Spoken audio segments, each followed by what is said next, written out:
Government আসলে কে এটা বোঝা যাইতেছে না। ডিসিশনটা আমার কাছে মনে হইতেছে there are so many governments within the governments, আমার কাছে এটা মনে হইতেছে, মানে আমি নিশ্চিত না। কারণ এবং আপনি দেখবেন খুব শীঘ্রই এটা বলা হবে যে আমাদের প্রাইম মিনিস্টারকে HPMকে ভুল বোঝানো হয়।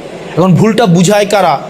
দেখা যায় এখানে অনেক ধরনের ফ্রিঞ্জ এলিমেন্ট আমার কাছে মনে হয় গভর্নমেন্টের সাথে আছে, যারা আমাদের যে জন আকাঙ্ক্ষা তৈরি হয়েছিল, রাষ্ট্রের যে আকাঙ্ক্ষা তৈরি হয়েছিল, সেই জায়গা থেকে গভর্নমেন্টকে অনেক দূরে সরিয়ে নিচ্ছে। জনাব সালাউদ্দিন সাহেব বললেন, উনি মানে স্বীকার করলেন, এটা গভর্নমেন্টের একটা দীনতা, উনি স্বীকার করলেন যে আমরা আসলে যে একরকমের এটা ওনাদের হচ্ছে সংস্কার নির্বাচন হওয়ার জন্য ওনারা তখন যা বলেছে সেটা মেনে নিয়েছে, মানে যা বলেছে সেটা মেনে নিয়েছে, শুধুমাত্র নির্বাচনটা যেন হয়ে যায়। এবং এটা এক ধরনের এর থেকে ভণ্ডামি, মানে উনি একটা সংসদের মধ্যে দাঁড়িয়ে উনি ওনার ভণ্ডামি, উনি ওনার হিপোক্রেসিকে জাতির সামনে প্রকাশ করছেন যে আমরা স্বীকার করে নিচ্ছি যে নির্বাচন যেন কোনোভাবেই পিছানো না হয়, সেজন্য আমরা একরকমের পরিচি মুঘলের হাতে খানা খেতে হবে একসাথে, এইভাবে হচ্ছে আমরা নির্বাচনটাকে মেনে নিয়েছি এবং সংস্কার ওই সময় আপনারা যা বলেছেন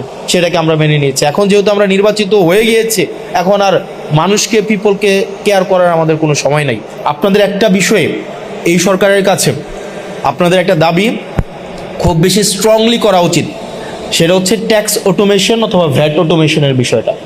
আপনি দেখবেন কিছুক্ষণ আগে উনি একটা ডেটা দিয়েছেন, RGSCর একটা হচ্ছে রিসেন্ট একটা রিসার্চ আছে, সেখানে 1,28,00,000 TIN ধারী আছে, 1,28,00,000, কিন্তু আয়কর রিটার্ন জমা দিছে 5.5 লাখের মতো, মানে এটা 5%ও না। আবার আমাদের রেজিস্টার্ড বিজনেস প্রতিষ্ঠান আমাদের প্রায় 1 কোটির উপরে আছে, সেখানে দেখা যায় বছরে 5 লাখ 7 লাখ হচ্ছে আয়কর রিটার্ন দেয়। এটা দেওয়ার কারণও আছে, আপনি যখন আয়কর রিটার্নের যেই ধরনের বর্তমানে যে ট্রেডিশনাল পদ্ধতি, এই ট্রেডিশনাল পদ্ধতিতে দেখা যায় আপনার পেপার কমপ্লায়েন্সের অনেক জটিলতা। এবং কিছুদিন আগে একজন বিজনেসম্যান বলছিলেন NBR যেটা রয়েছে এটা বেসিক্যালি হচ্ছে এখন ন্যাশনাল ব্যুরোক্রেটিক রিপ্রেশনের একটা বলা যায় NBR স্ট্যান্ড ফর। তো দেখা যায় ট্যাক্স ফাইল জমা দেওয়ার ক্ষেত্রে যেই ধরনের জটিলতা, এই জটিলতা যদি আমরা অটোমেশন করে দিতে পারি, পেপারলেস করে দিতে পারি, অথবা NID কার্ডের সাথে যদি আমরা ইন্টিগ্রেটেড করে দিতে পারি, তাহলে এক কার্ডে অল সার্ভিস হচ্ছে আমাদের হয়ে যায়। এবং আন্ডার টেবিল যেই ধরনের কম্প্রোমাইজ আছে বা আন্ডার টেবিল যেই ধরনের নেগোসিয়েশন হয় সেটাও কিন্তু কমে যায় এবং সেটা অলমোস্ট জিরো হয়ে যায়। সেজন্য আমাদের ক্যাশলেস, পেপারলেস এবং NID ইন্টিগ্রেটেড ট্যাক্স এবং ভ্যাট অটোমেশন, এখন এটা শুধুমাত্র সময়ের দাবি না, এটা অনেক